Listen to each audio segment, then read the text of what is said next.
This is a book that we launched. It's The Smell of Purple, and we launched it in New Delhi, of all places. And this is what the Indian audience liked the most. And if you go to an Indian reading, they have all their kids on their lap, by their side, from the seats next to them. And they all came up and said, that's just like my little girl. Oh, Mr. Daddy Soft. Always her fascination with me shaving. This, her early morning ritual, observing each action as if it were holy.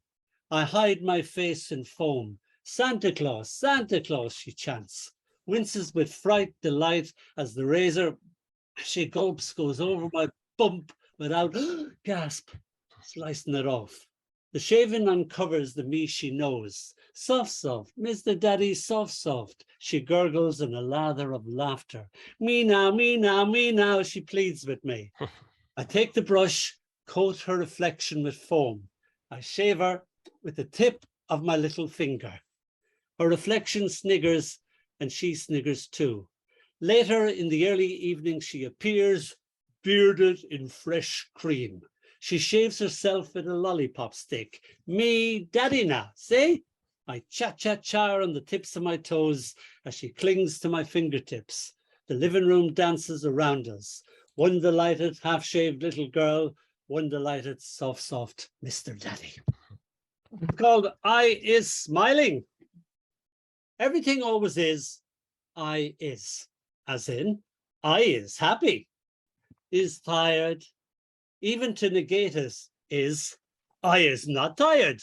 I is not go to bed, with Churchillian scowl and foot stamp for emphasis. I used to love her construction, the simple syntax of her sentences. Tilly and Mummy is girl. Dónall is not girl. Now I is remembering you, just as you was. Recall your words just as they is, and I is smiling.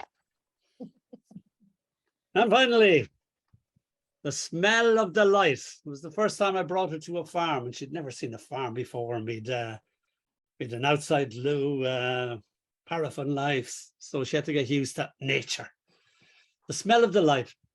Tilly tells me she adores the smell of delight, watches intensely as I fiddle with the wick of her battered kerosene lamp. I smile as her eyes light up, love how she loves everything with a passion. Adore is her newfound much-used word. So now she adores the rich ritual of lighting the lamp and all its accordant magic. Hand in hand, we scatter the darkness that snarls and reluctantly backs away, but then creeps back behind us, its tongue lapping at us, licking its lips as if it swallows up, but is afraid of the smelly light. The wind tries to blow us out. Scared, she clutches me all the tighter. I don't like the way the light makes the darkness darker. Her voice shivers.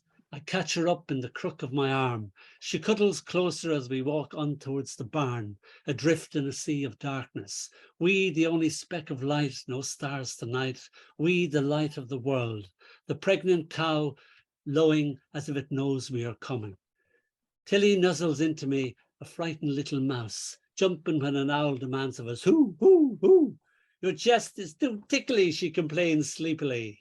Ah, yes, my little chickadee, IWC feels her. This never fails to amuse her. Our intertwined laughter and the smell of delight, dispelling the darkness, the pregnant cow delighted to see us.